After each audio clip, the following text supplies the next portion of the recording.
Check 1 2, check 1 2. All right, we had some issues with the mic. It looks like it's better now. We had some weird buzzing noises with interference. I found out my cord dropped and it was hanging out by the power strip, so we're having some issues.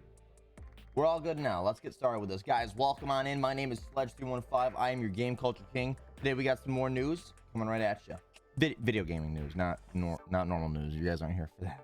All right, guys, first on the list, Team Trees by Mr. Beast. We talked about it, I believe, in my first YouTube video ever, which we've came a long ways from. So he actually finally completed this. It was a goal for 20 million trees. Every dollar donated was going to go into a tree. So if you gave $1, $2, $3, let's say $10, they would plant 10 trees. I'm not even sure how they were going to do them. I believe they were talking about drones, but conceptually, let's put this together. That's 20 million trees. So that's $20 million. That's a lot of dough. There was over 500,000 people that donated to this cause and completed this goal and helped this guy out. Now, a lot of those people were influencers with, massive amount of money that would just donate a huge chunk and it would just, take a bunch off the goal. But 20 million is a massive number. So massive respect to Mr. Beast. If you guys are not familiar with that individual, he made his name by starting with large donations to Twitch streamers and slowly expanding to challenges online in his YouTube channel. One of his latest ones was actually for $1 million. He had 4 people put their hands on a box with $1 million in it. And the first person to, well, not the first person, the last person to have their hand on the box would win the million. And it came down to 2 guys. Apparently the guy who came in second actually took his hand off because he had a knee spasm. And I don't think it freaked him out. I just think his body moved on its own. And literally he was like, oh my God, like his eyes opened up. And it was like 36 hours in. Ended up losing, got really emotional because he was going to use that money to help his family and stuff. Mr. Beast was generous enough to actually give him $30,000 to compensate, and because he understood the situation a little bit. But it was like in his head, he wasn't thinking he was going to let go. His body just moved. So yeah, really cool guy. But he got this 20 million Team Trees accomplished, done, and it's actually insane. I can't believe he got it done as fast as he did. 2 months, I think, 2 to 3 months, and it's already done and in the bag. So 20 million trees, here we come. Guys, I have like 20 million trees in my backyard. So I'm wondering where they're gonna put all of these, because there's no more space here. We're kind of just jumping right into these. I didn't even say like what we're starting with or what the topics are, but screw it. We're just winging it at this point, right? Guys, second on the list, Kojima, if you guys are not familiar, he's the guy that just completed the game Death Stranding. By complete, I'm not saying play, created the game. So Kojima's well known across multiple platforms, and now they're discussing what he's going to start making next. Apparently on his Twitter, he's been talking about how he's been watching horror movies and really delving into that because his plan is to make the scariest game yet. He's the creator of PT, which I personally never played, but it is ranked as one of the most scary games out right now. And maybe I'll have to try it one of these Halloween seasons. I played a lot of horror games, and apparently I don't think he does well with horror movies, but he's gonna get himself into them. And there was some of them he couldn't even finish, some movies he couldn't finish. So he's getting more on board with that and then getting himself deeper into the horror spectrum so then he can make the scariest game ever. Now, I don't know how he's gonna do it and how he's gonna beat PT if it was already ranked the scariest game and he created it, but we'll see what happens when he gets into his inner soul and he hits hard and hangs out with the demons for a day or two. Is that corny? The other one that he made was Silent Hill games, and I think I played like one of the original ones, and I think that was for like the PlayStation, maybe the PlayStation. Now I gotta look it up. When you're making a news channel show and you're literally looking up the news as you make the video. Yep, there it is. PlayStation, guys. Silent Hill 1999. I was 6 years old. Now, I didn't play it when I was 6 years old. I played it while I was like in my early 20s with a friend. And when you played through it then, it didn't seem so scary.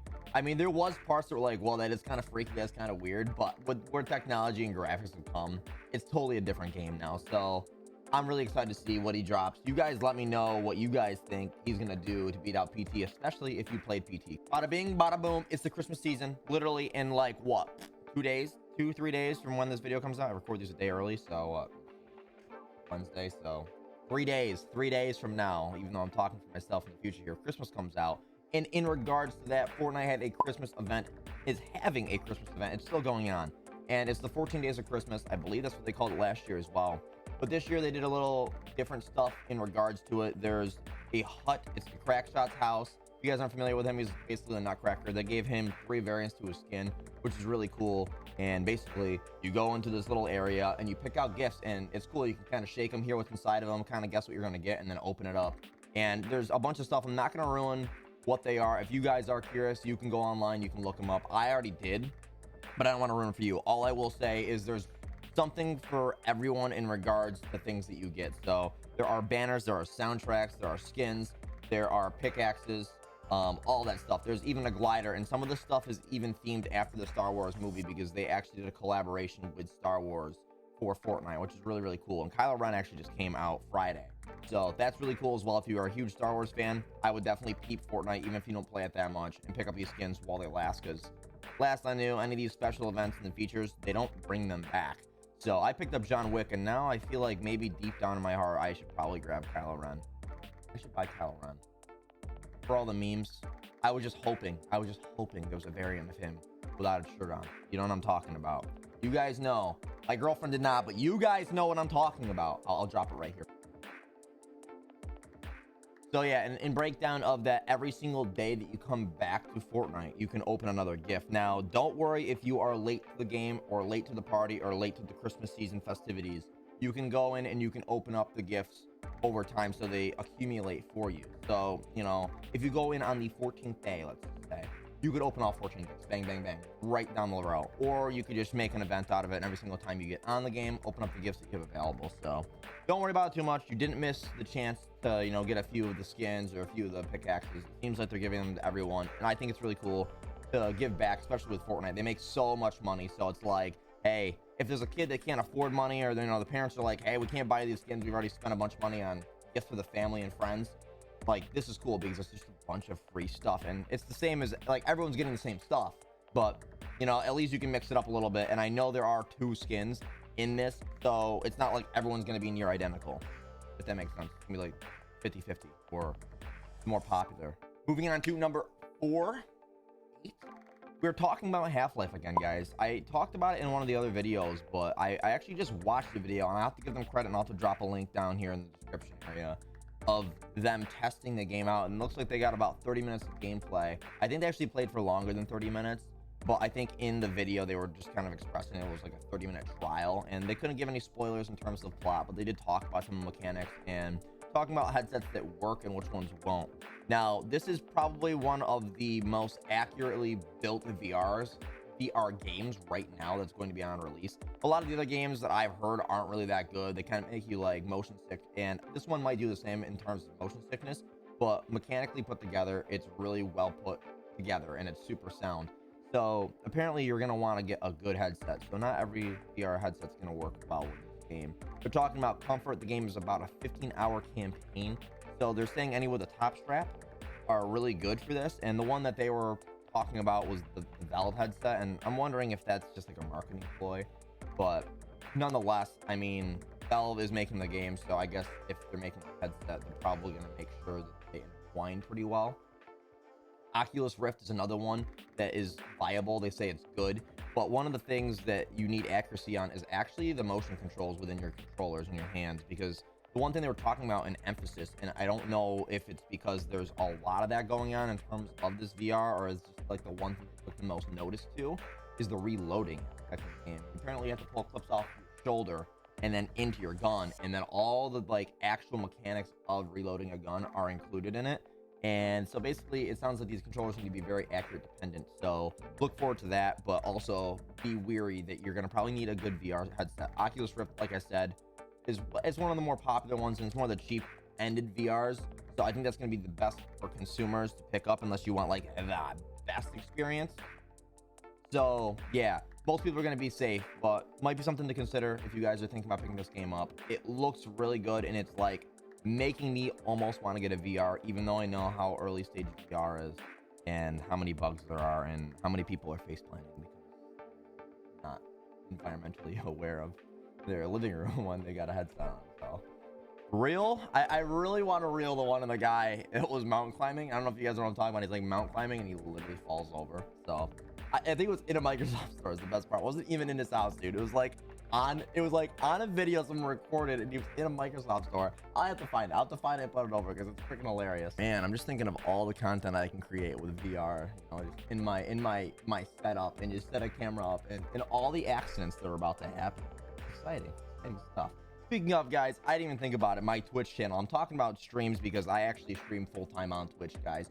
Tuesday through Friday, 1 to 6 p.m. Eastern time. Catch me there. Let's hang out. Got a bunch of people coming in from YouTube, hanging out with me, and it's been a lot of fun. And I'm really, really appreciative of the ones that say, hey, let's hang out with this guy in a live setting, because these pre-recorded things, I'm not as loose as I normally am. All right, guys. So this event is happening today for me, but it's actually, when I release the video, gonna already have happened yesterday, so you guys are gonna know actually if he completed this or not, which I don't know right now because it's like kind of going on right now. But fifth on the list and last is Dr.Lupo, guys.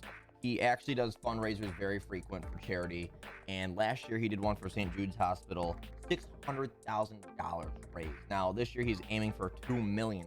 Now that is more than double of what he did last year, but it's attainable with his growth, especially with his re-announcement in contract stay on Twitch. We talked about in the last video, which I should probably do one of those things right up here. It says like, here's the last video, or check it out or something. I'm so bad at YouTube. I'm so sorry. But with all those things said, Dr.Lupo, you know, he was on the rise, he's still on the rise, and I don't think he's the type of guy that's stagnating. I think he's consistently growing, and his persona and his character and the way he is continually developing, and he's actually a dominant content creator because of that. I think that he's just like kind of the realest dude when it comes to that stuff. A lot of the other guys are kind of chasing money. This guy's over here like giving his money away to charities and stuff, and I think that's awesome. I respect it. And honestly, I'm gonna tune into the guy and maybe throw him 10 bucks. I really don't have a lot of money to give this guy, but it's not even about how much you can give him, it's the accumulation of everyone. So 2 million is doable. Now this is really, really cool in terms of content creators, and I do want to hit on it a little bit, and it's something that I need to do more. I think that a lot of other content creators should use their influence power to do is support charity and basically put it towards what you think is important, you know, and really, really make an impact more than just in the video game world and, you know, positivity and conversations about mental health, like actually doing something for your community, you know, whether it's for cancer or like I did one for suicide prevention and depression at one time. And, you know, when I was first starting, and people love that stuff, and you can do well for it, you know, you can do well for the world in video games, and it's going to bring a change to people's thoughts and stigmas about video games and violence and all that stuff. I think it's really, really cool. So mad respect for Dr.Lupo. Now, some quick facts about St. Jude's. I actually was reading this article, and not only was it talking about, you know, how much he's fundraising or how much he's planning on fundraising, but it's also talking about, if you're a smaller community, what a little amount can you do for them. Now, $200, okay, that's I just said I raised $200 for suicide and depression like 2 years ago, and I should do something again in the future. I probably will now because of reading this article. Super inspiring for me personally. So $200 can afford 4 platelet tests for patients, okay? So if you donate $200, I'm not saying you even have to do this for like a stream. You don't have to earn this and then donate it. You can just donate $200 to them, and it's going to cover 4 patients worth of platelet tests, which is huge. And then the other one is $5,000. Now, I know this sounds like massive, but when you're talking about a guy that's doing 2 million, 5,000, if you talk about that, divide it out, now I want to do this. Hold on. So 2 million divided by $5,000, okay? So if, listen to this, maybe I'll state the fact first. I'm getting ahead of myself. So for $5,000, that covers one patient's entire day rate in the ICU, the intensive care unit, okay? Now that's actually insane. So you can cover someone's entire day rate. Imagine like not expecting something to happen. You end up in the hospital and they're like, boom, hitting you with 5,000. Granted, insurance is going to cover a portion of that, but not everyone has health insurance, one. And two, $5,000 is just a lot of money. There's going to be deductibles attached. So to have an entire room covered with your $5,000, if you were to accumulate that in a community, is huge. Now, if Dr.Lupo were to give 2 million to St. Jude's, that's 400 patients daily. That's insane. And he's just one person, and he's got a massive community. So I really do wish him the best with this charitable cause, and I really do hope that he does hit his 2 mil. And like I said, I'm gonna probably throw some bones at him and hope that he gets to that goal. So you guys are gonna know. Let me know in the comments what happened. I will also be in the comments telling you what happened once today ends. Believe it or not, guys, that's like the end. We just cranked through. I actually look really tired right now. What time? It's not even early. It's not even early. All right, guys, that wraps it up this week. I actually felt really good about this. For the amount of time that I put into the research, and now we're here, we're done, the recording's completed, and I feel more relaxed than ever. And I don't know why. You guys let me know down below. What was your favorite highlight that we talked about? What was your favorite news topic you guys heard here? And we'll see you on the next one. Simple as that, right? As always, guys, I'm your boy Sledge315. You already heard the reel on checking out my stream, but you know what I gotta do next? Like, comment, subscribe. Right there. Right there. Hanging out. Waiting for you to press it. You gonna do it? I dare you. Okay, guys, that comes to a close for us. I'll see you on the next one. Really appreciate you guys hanging out. News off, game on. You know the drill. See you next time. We nailed that. We nailed that. I don't know who I'm talking to. There's literally no one here. I'm alone.